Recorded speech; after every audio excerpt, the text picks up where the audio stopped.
Okay, great. Good evening, everyone. A warm welcome to you all on this occasion. Thank you for joining us for today's webinar. My name is Keshav Karve, and I head the revenue function of India International Business at the Zee Entertainment Enterprises Limited, the only truly global media conglomerate with about 40 international channels, having presence in 173 countries and with almost 1.3 billion plus viewership. Today, we are going to present the India Investment Summit, Maharashtra Special, as part of our India Investment series. And the minister would be joining us in a short while, probably in another 5 minutes. Meanwhile, I'll just introduce the moderator and the panel members, the esteemed panel members to the audience. The event will be moderated by Dr. Sachidanand Shukla. He is the Chief Economist of the Mahindra & Mahindra Group. Also on the panel would be Mr. Jayant Deshpande, President, Samsotech Group of Companies, winner of several global and regional awards for business innovations, innovative products and business practices. We also have on the panel Dr. Sunil Manjrekar, Managing Director and CEO of Sandbook Quality Consultancy UAE. He is also the President of GMBF, which is Gulf Maharashtra Business Forum UAE. We also have Mr. Dilip Sinha, Secretary General of IBPC, which is Indian Business and Professionals. And he's also the Vice President Middle East of MVent, a American company with over 2 billion of assets. And we also have Mr. Skandan Mahalingam, Convener, Investment Forum, IBPC, and Managing Director of the Enuvalence Capital and Ideal MC. Now, without further ado, we will turn over the time over to Dr. Sachidanand Shukla to take over. Thank you, Keshav, for that generous introduction. Thank you so much once again. Ladies and gentlemen, welcome to this webinar, India Investment Summit. This is, as you know, as Mr. Keshav pointed out, this is a Maharashtra special, and we will have the Minister of Industries of Government of Maharashtra soon with us. In the meanwhile, I just wanted to give or share a backdrop in terms of how difficult crisis is, and this is truly a global crisis. As you all know, you keep reading about it, you keep listening to some of these very scary anecdotes from people across the world. I just wanted to share a very brief, say, backdrop in terms of how bad this is in terms of macroeconomic shock, as well as a political and health crisis, as you know. If you go to February of this year, IMF came up with its World Economic Review, right? Outlook. They come up with an outlook every 6 months. What they said was that about 160 odd countries are going to be witnessing. Joined in, huh? The minister has joined. Yeah. All right. Okay. Namaskar. Welcome, Honorable Minister.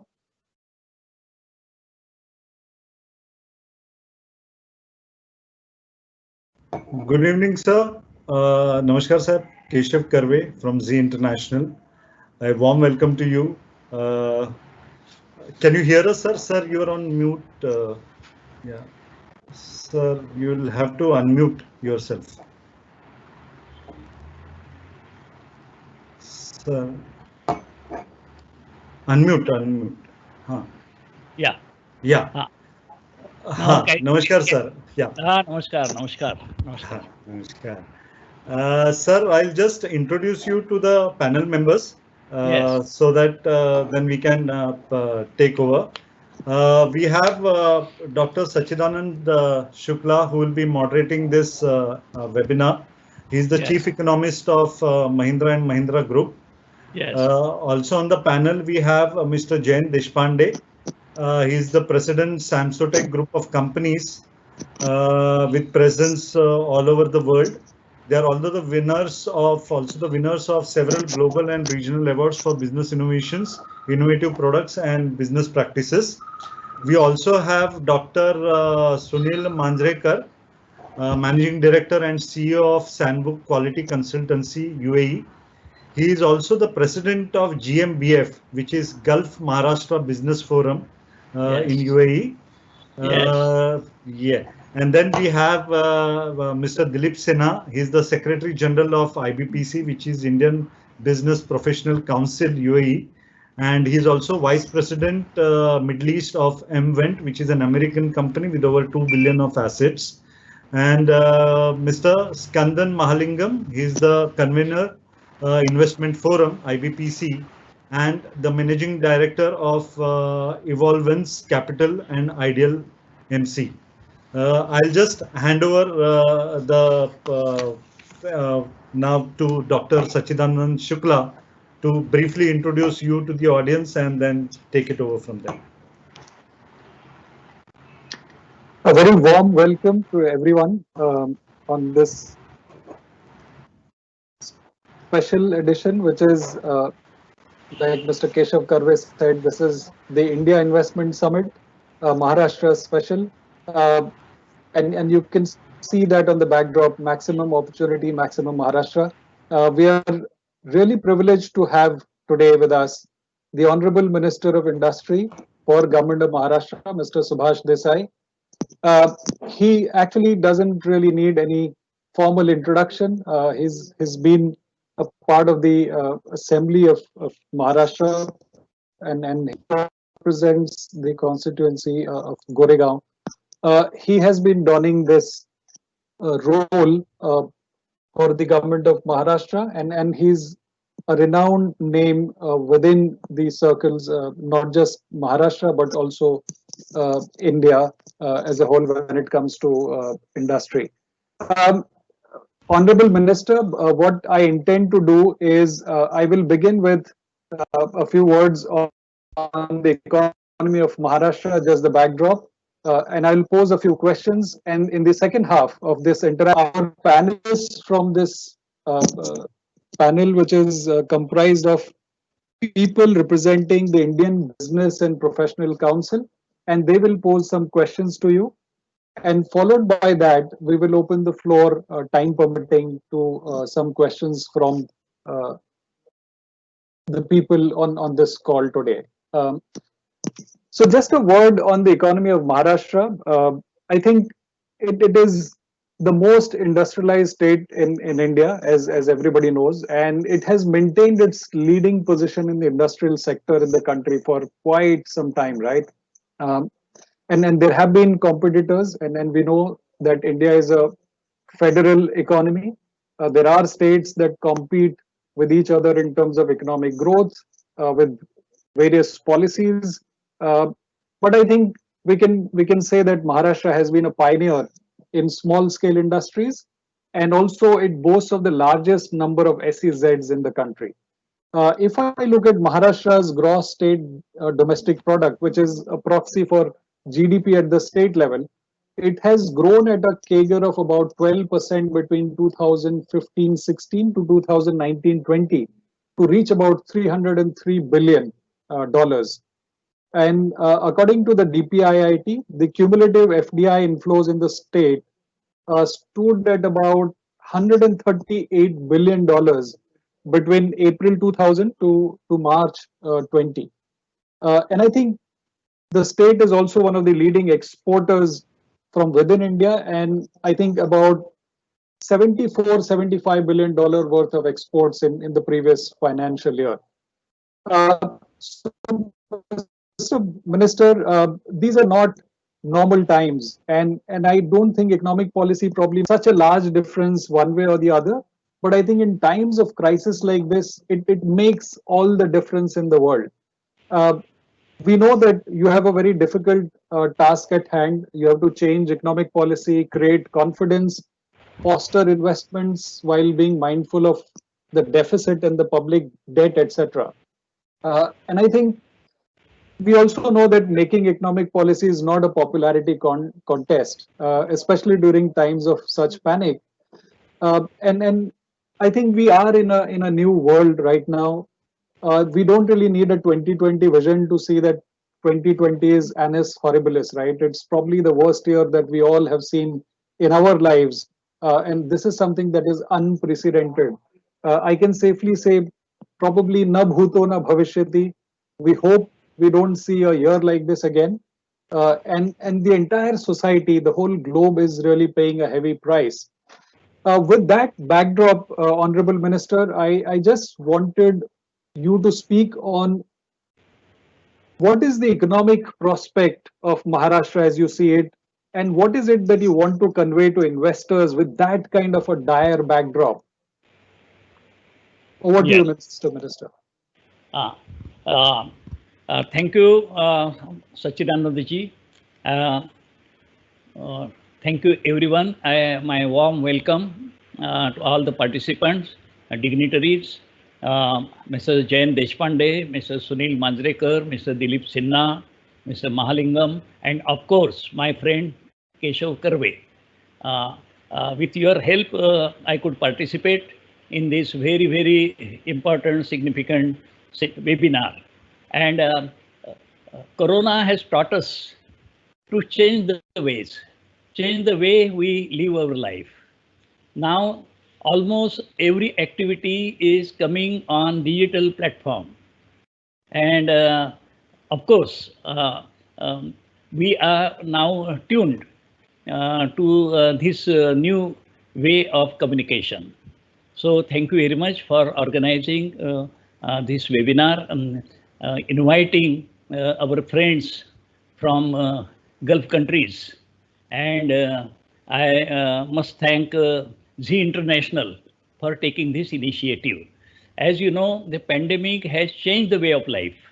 And in the near future, we are just trying to understand what will be the shape of economy of the state, the national economy, and of course the world economy.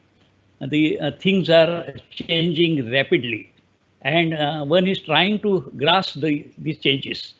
We in Maharashtra are also making some reforms. So everyone just can't just sit back and relax. Everyone will have to respond to these changing times and the challenging situations. So what we have done at our end, and then Maharashtra has been very active in making things very, very conducive, comfortable to the industry players and investors. Maharashtra is a preferred destination for all investors across the globe, as well as national industry leaders. Our share in GDP is 15% in the national GDP. Our share in export is more than 26%. The Maharashtra has the largest manufacturing facilities set up throughout the state. And it is popularly known as the auto manufacturing hub, pharma manufacturing hub. So we wish to retain our leading position, and in these challenging times, we have made certain reforms. We have introduced Mahaparvana, that is master license. Now people have certain complaints about the government way of working, that they need to go to various departments in order to obtain permits and licenses. Now we have cut off all these running from pillar to post. One single license is enough to launch production by any investor.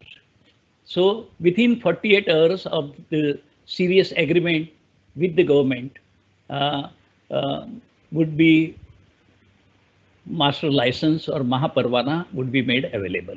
And then within 30 days, all the departments have been mandated to issue their respective licenses. Again, we have also opened up a system of plug and play. Many investors do not want to have a long lease of lands. We have a system of 95 years lease system for plots.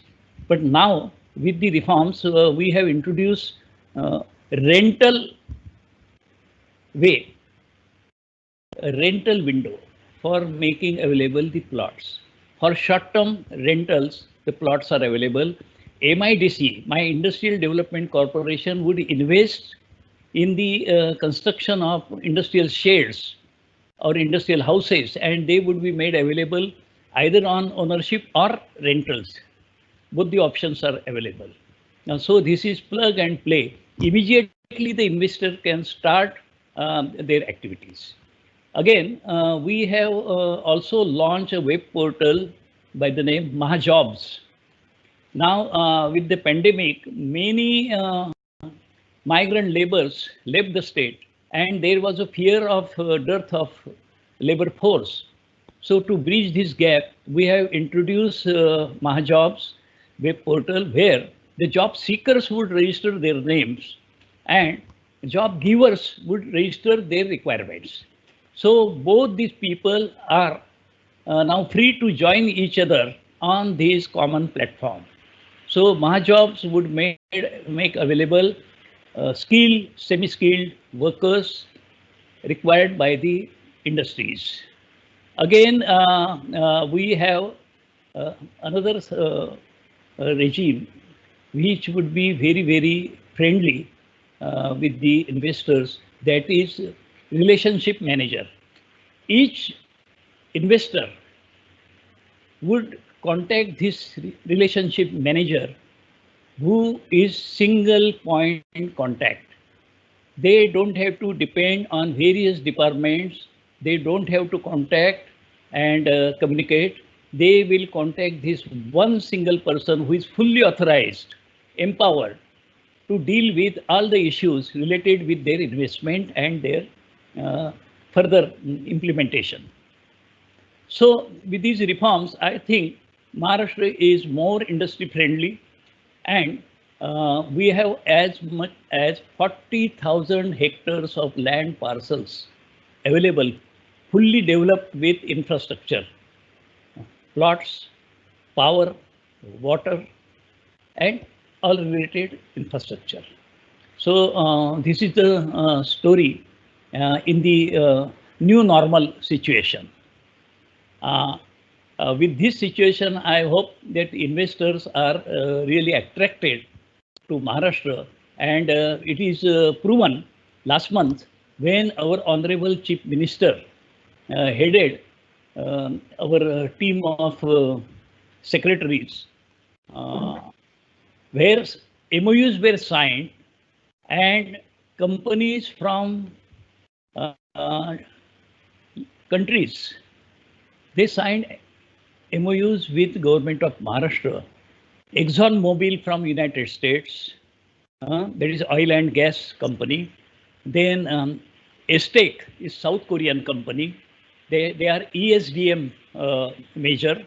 RAKBank is a Singaporean data center company, and many others. They signed MOUs with government of Maharashtra, investing as much as 24,000 crores of rupees totally. Again, coming month, we are signing with other companies coming from different countries, and of course from India. So this is our part 2 of Magnetic Maharashtra. So Magnetic Maharashtra 2.0 is being unfolded, and we are ready to welcome all the investors. We have made every arrangement for rolling out red carpet to the investors and of course, it will be complete hand-holding.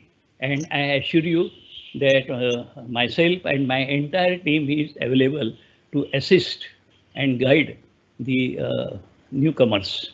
Thank you very much.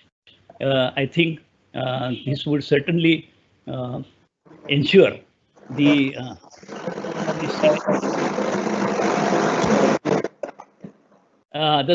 scenario of tomorrow.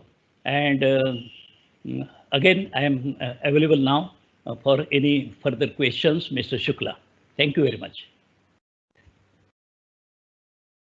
Thank you, Mr. Minister. You've seen the context very well for us. You have described the response to Magnetic Maharashtra, some of the MOUs that the government has signed. One of the questions that I had, which was related to ease of doing business, and I think our investor friends would be keen to know about this. So, just wanted to ask you, there has been a recent study by Team Lease, wherein it says that Maharashtra has one of the most onerous compliance burdens amongst all Indian states. For example, Maharashtra has about 67 acts, 3,657 compliances, and about 215 filings to be done.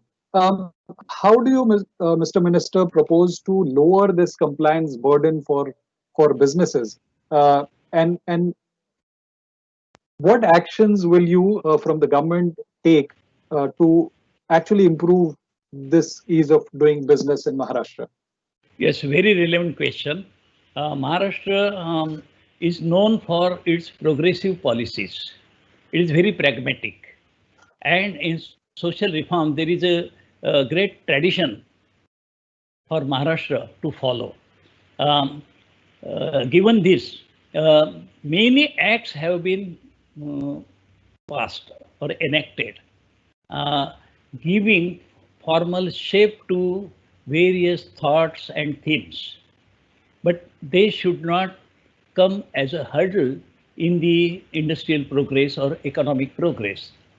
And therefore, we have brought many reforms. I have reduced the number of permissions from 75. Originally, it was 75 totally 4 years back. Now it is only 25. And this 25 also should not be any hindrance, and therefore this relationship manager and Mahaparvana or master license would be a greater help. So the new industries need not worry for wasting time obtaining various licenses. Our relationship manager is one point responsible person who will be totally authorized to manage all these permissions. And of course, this Mahaparvana license approved by our government entitles for the investors to go ahead with their plan as per their schedule. I think that's great news for people on this panel, as well as people listening to this. I mean, you've been able to chop the number of regulations, like you said, from the permits 75 to, I mean, you more than halved it, which should be music to the ears of people here. Mr. Minister, let me ask you another dimension. We have recently seen some of the states actually amending their labor laws to help industries hit by COVID. And also they're trying to attract investments by doing so. What would you, from the perspective of Maharashtra government, look at? I mean, what are some of the changes that you are looking at when it comes to labor laws? And the other related question that I had, since I represent Mahindra and Mahindra, you've also stated that you're very keen to develop Maharashtra as a major EV hub. So what is it that government of Maharashtra is going to do to attract such investments in the state? Any major policy changes, etc.? Yes, in my opening remarks, I have already explained the 4-point programs of reforms. That is Mahajobs in the field of labor, Mahaparvana, that is master license, to towards the ease of doing business. Then relationship manager for hassle-free operations, and plug and play system for making available infrastructure facilities. This 4-point program is our key to the speedy implementation and conversion of intention into reality. So I think this is a good and opportune time for choosing Maharashtra for future investments. Thank you, Mr. Minister. What I will do now is I will request our panelists one by one to ask the questions that they have in their mind. What I'll do is I'll request Mr. Dilip Sinha to ask his questions. Mr. Sinha? Yeah, thank you, Dr. Shukla, and Honorable Minister Subhashji. It's a pleasure to be talking today to you. Yes. I'm originally from Mumbai. I've grown up in Mumbai, so Maharashtra is very close to my heart. And I represent Indian Business and Professional Council from Dubai here in this panel. So, first of all, I wanted to compliment you and your government on Mahaparvana and this regarding the jobs that you have created for bringing the employer and employee, especially the labor and other people together.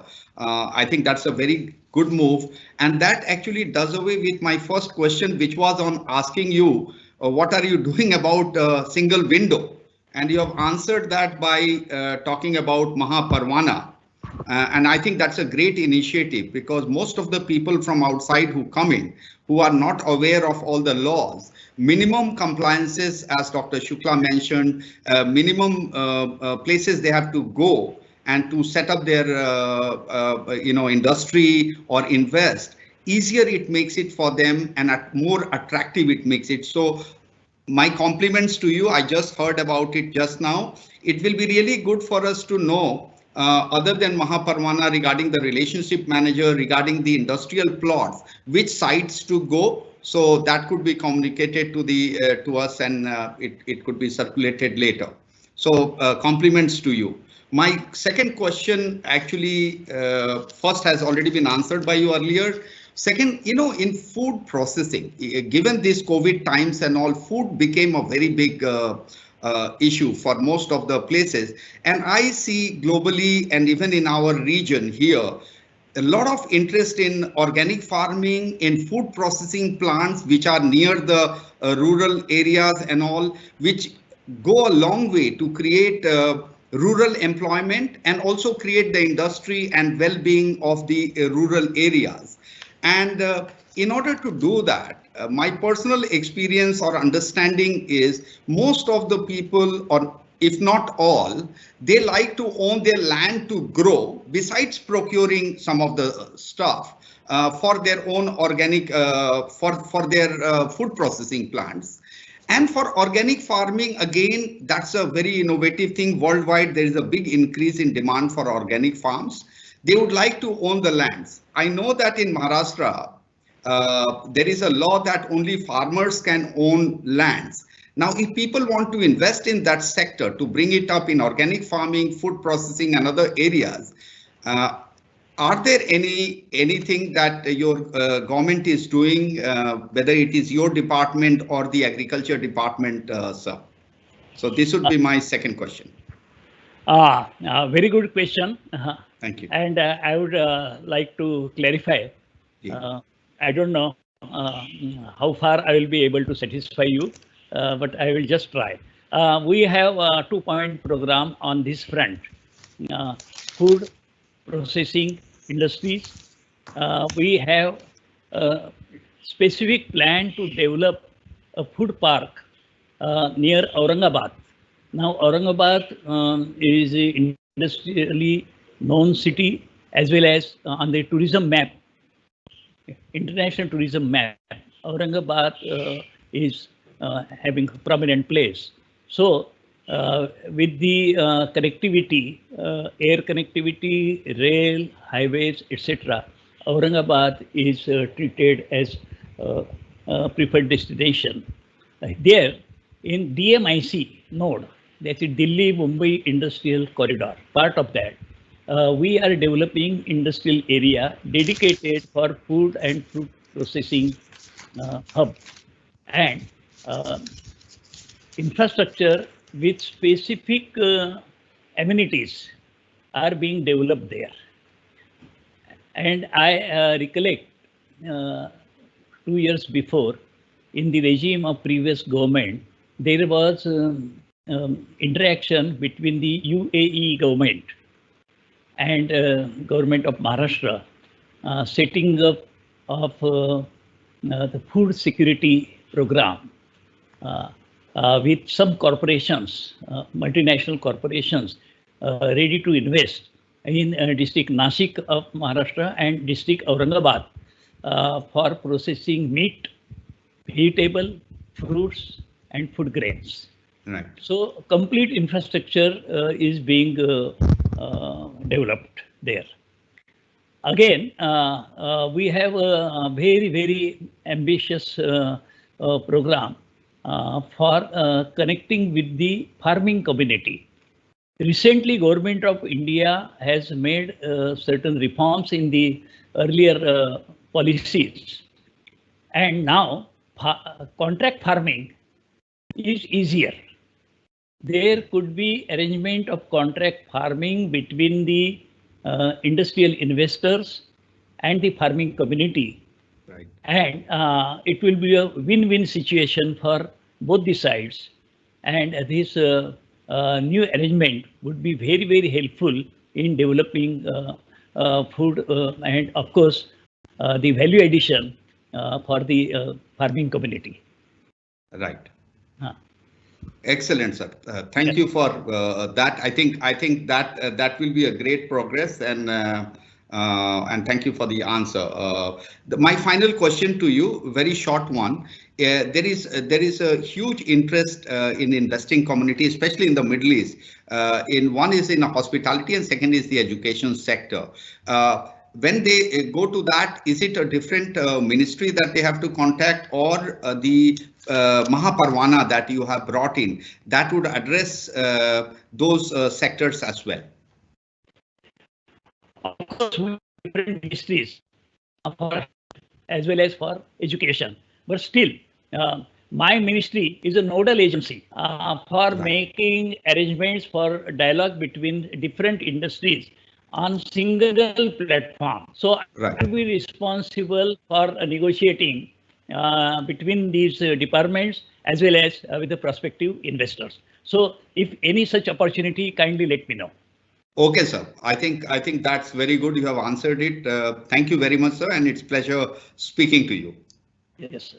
I would pass in to Dr. Shukla. Thank you. Thank you. May I now request Dr. Manjrekar to ask his questions, please? Manjrekar साहेब, नमस्कार, जय महाराष्ट्र. जय महाराष्ट्र साहेब. तुम्हाला आम्ही miss केलं होतं. We miss you in Mahabis, but now it's our privilege that we are meeting you now in this forum. Yes. So my first question to you, sir, one of the impediment, obstruction to FDI has been the lack of cleanliness and hygiene. Swachh Bharat Abhiyan, SBA, is seen as a solution to overcome this impediment. What steps has Maharashtra government taken with respect to SBA in order to attract FDI? This is my first question, sir. Yes, we have many schemes initiated by the government in this field. Swachh Bharat Abhiyan, in one state which is implementing and taking forward this scheme is to be named, that is Maharashtra. And we have a very ambitious program of smart city initiative. So there are 10 cities in the state which have taken up this scheme, smart city, and the cities are getting transformed. And most of the activities are brought on digital platforms. Now, all these cities have been totally equipped with CCTV cameras and online servicing.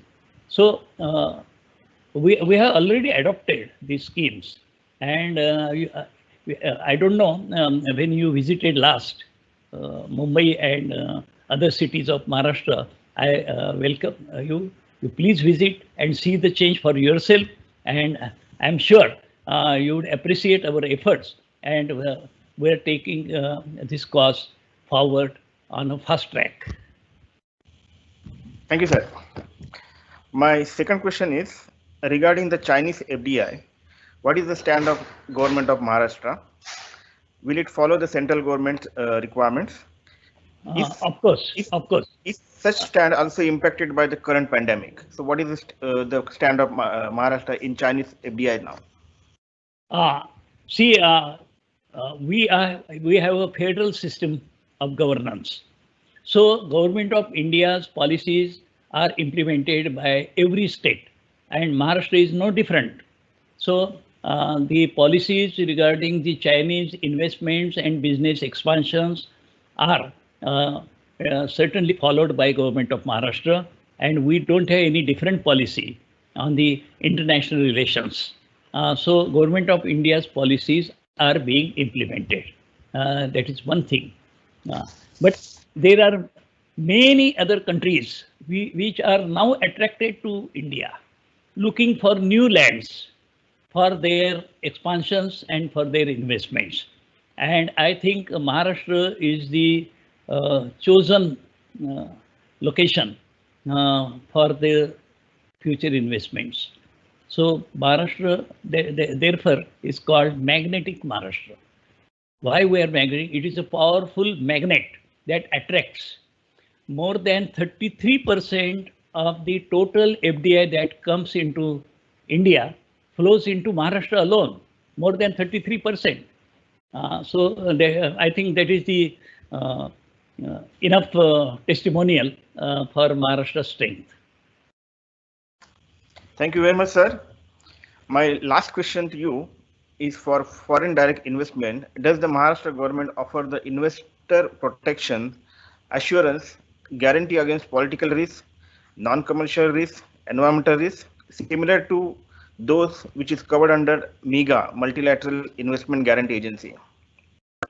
Yes, we are aware of this, and I can certainly point out a growth in the number of companies coming from particular countries.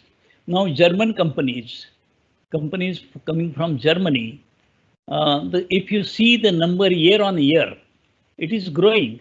Now there are more than 1,000 German companies present in India. More than 300 are in Maharashtra. 10 years before, they were less than 100. So that shows that the German companies are comfortable, happy with our system of working, and they are bringing their friends into the state. This applies to many other countries. Companies from Singapore, they are always find and give Maharashtra highest ranking. One Singaporean study shows that Maharashtra was rated #1 state in the country from their point of view. So I think we know the importance of bilateral relations and safety of investors' sentiments. So Maharashtra is perfectly aware of their, our responsibilities and the entire scenario. Thank you very much, sir, for all the questions and answers. What you are given, we are very happy to interact with you. Whatever the support you required from our end as an NRI, we are there to support Maharashtra always. And thank you very much. And over to Dr. Shukla. Thank you very much. Jai Maharashtra. Jai Maharashtra. Thank you, Dr. Manjrekar. Could I now request Mr. Jayan Deshpande to ask his questions to the Minister, please? Deshpande Sahib, Namaskar, Jai Maharashtra.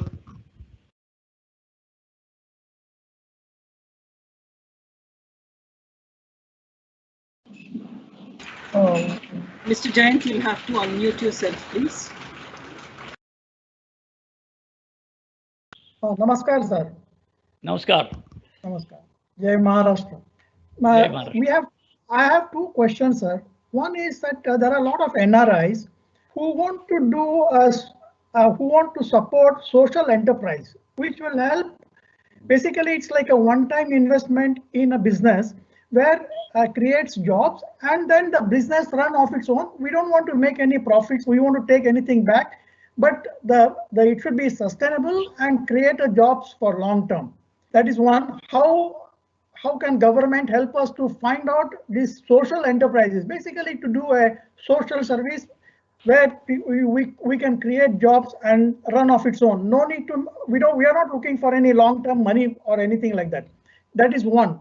The second question I have is something, how can I see Maharashtra has been doing a very good business and this, but what I feel is that there is a need for us people to think globally, create global enterprises where we can, instead of looking at just as a Maharashtra or India as a business, we should see how we can export or how we can create global brands originating from Maharashtra, which requires a global thinking or a thing. How can Maharashtra government can help us to create a think tank which can think like this?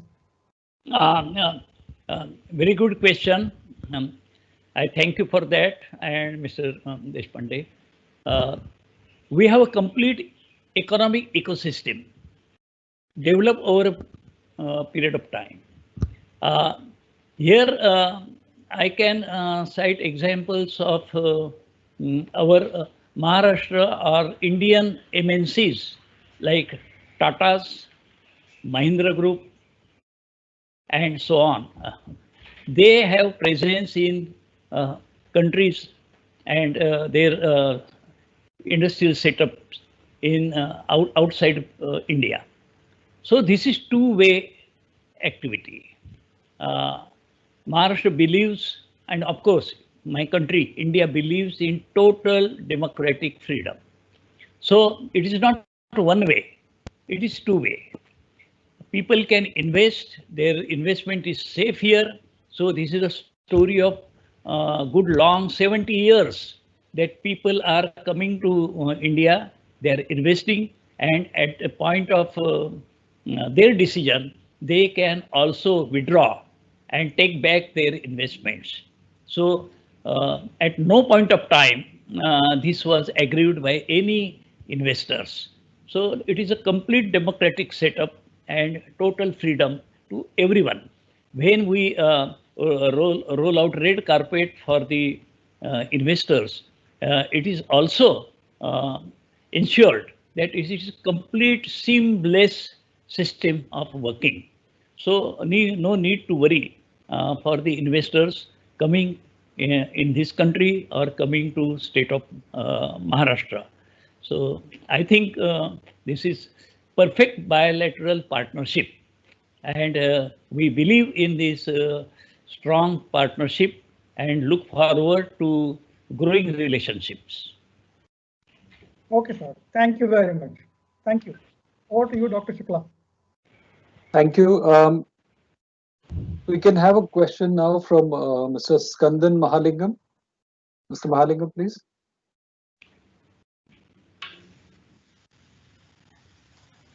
Your Excellency, Minister Shri Subhash Desai, it's our privilege and honor to be discussing with you a subject of this importance, and your responses to all the previous questions have been nothing short of very satisfying to any investor's ears. But I have just one question that's been with me for a while now.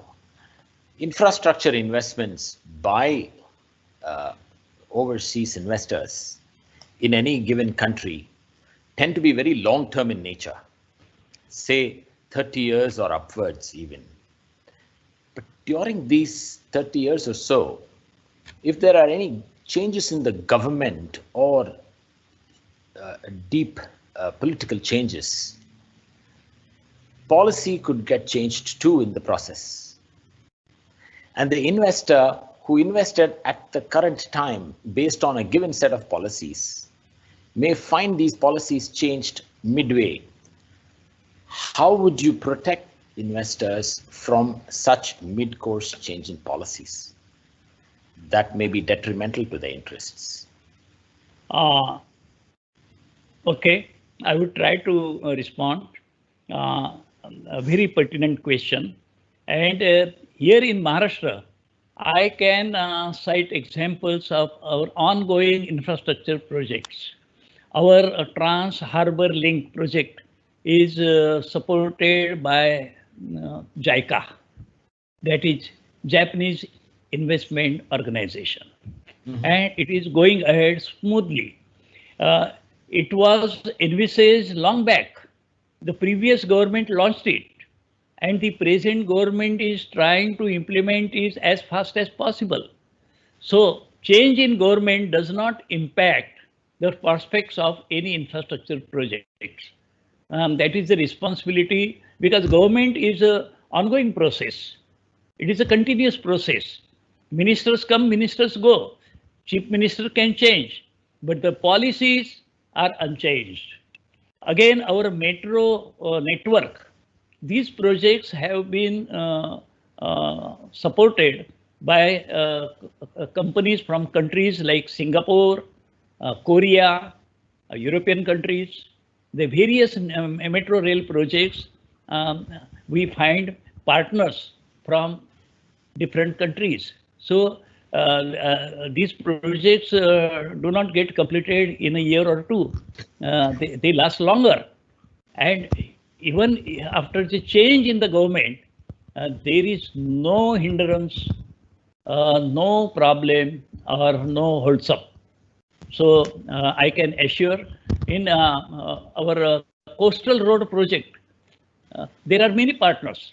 Hyundai is a multinational corporation busy in infrastructure projects. They are partners in our one of the packages. So these projects and for this infrastructure sector, investors do not need to worry what happens with the change of government. No way for worry. Thank you. Thank you very much, Your Excellency. I hand over back to Dr. Shukla then. Thank you, Mr. Mahalingam. Mr. Minister,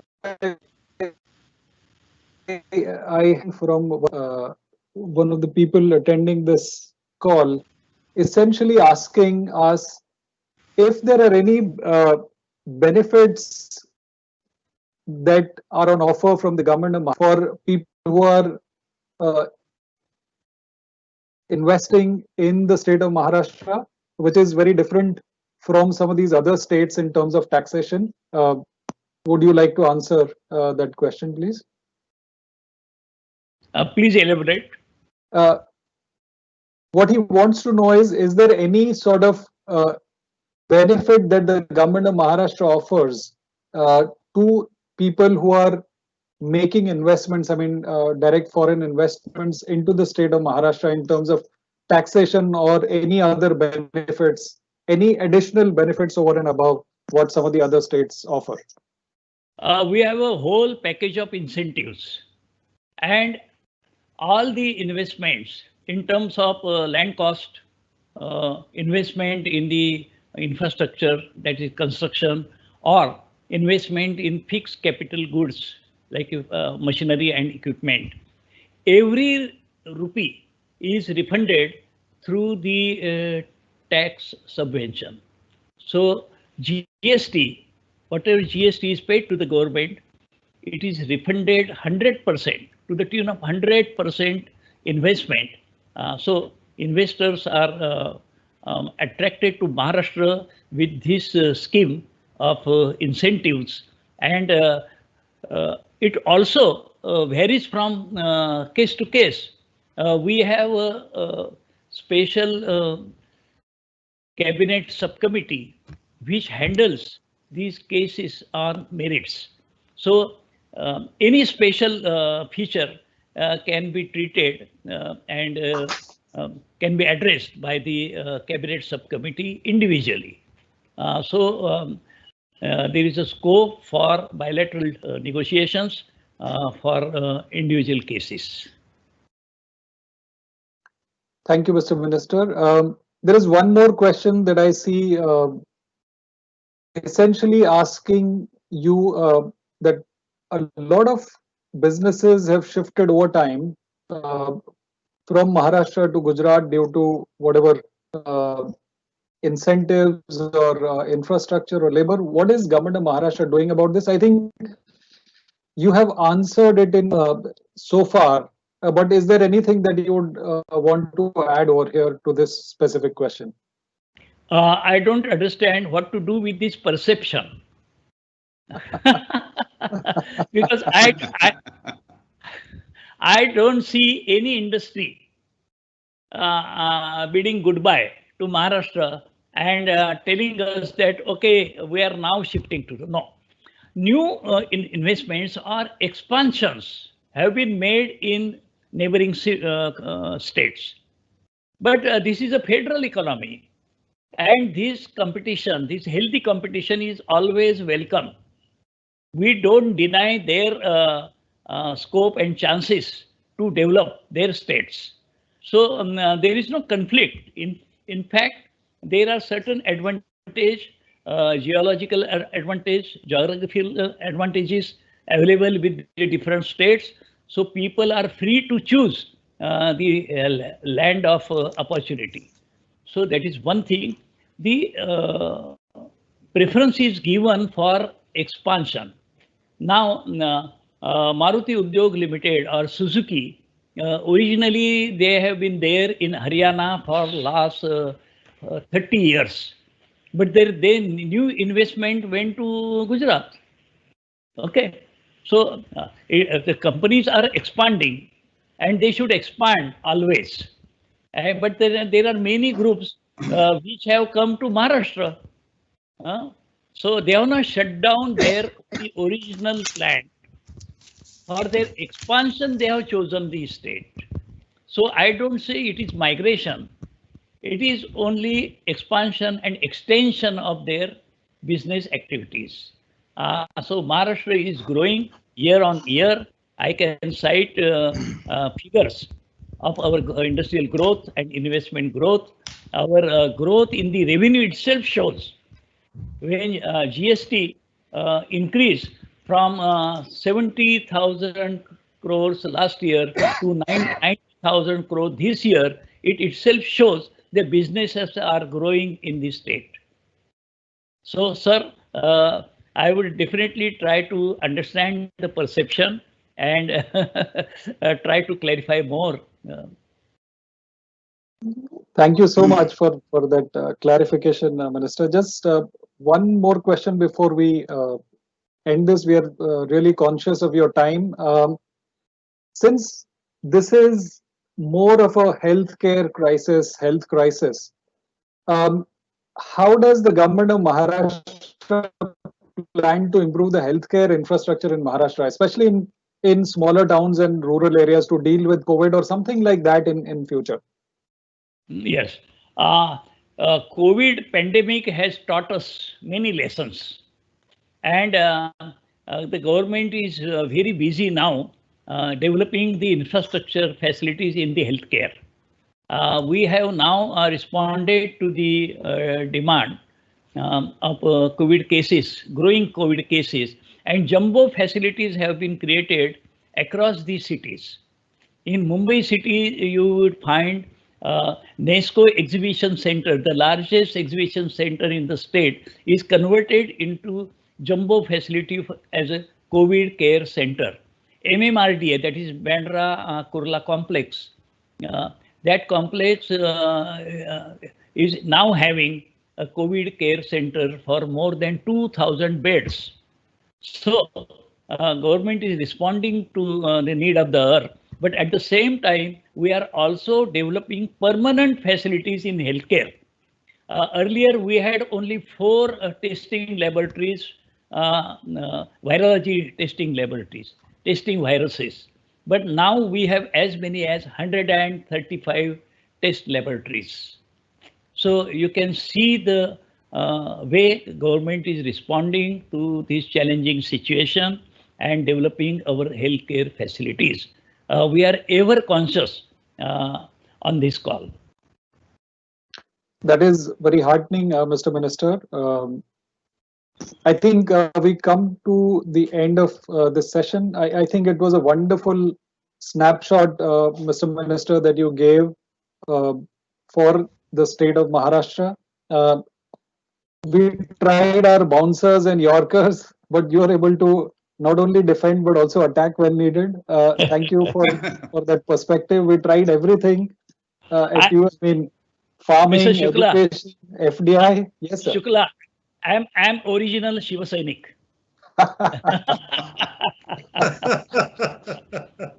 So I think we tried everything from our side, right? I mean, the panelists asked you questions on farming, education, FDI, Swachhata, and you are able to give a good account of the government. So thank you so much, Mr. Minister, for your time and sharing your views. I'll hand it over to Mr. Keshav Karve and Mr. Dilip Sinha for the vote of thanks. Thank you once again. Thank you very much. Thank you, Dr. Shukla. Thank you very much, sir, Honorable Minister, sir. Thank you very much for the time you have devoted for this webinar. Really appreciate your frankness in answering those questions. My sincere thanks on behalf of Zee International as well. Thank you very much. I'll just pass it on to Mr. Dilip Sinha to deliver a vote of thanks to you. Thank you. Yeah.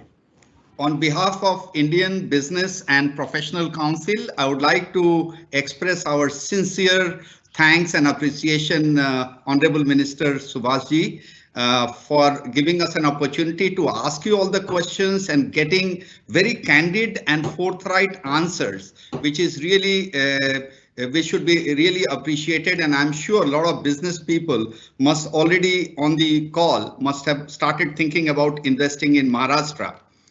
At the same time, on behalf of the council, I would also like to thank Zee International for organizing this wonderful event in close collaboration with IBPC Dubai. And we look forward to many more such good events. Also, appreciation to Mr. Keshav Surve, Dr. Sachidanand Shukla, Mr. Deshpande, and Mr. Skandan Mahalingamji, who is the heads the investment forum in Indian Business Council Dubai, and Mr. Dr. Sunil Manjrekar for an excellent work, and Zee International in all. Thank you, sir. It's been a pleasure and honor. Thank you. Jai Hind and Jai Maharashtra. Yeah, I thank Zee International, Mr. Keshav Karve, and all the participants. Thank you very much, and we'll continue this dialogue in future also. Thank you. Sure, sir. Sure, sir. Thank you very much. Jai Maharashtra, sir. Jai Maharashtra. Jai Maharashtra. Thank you.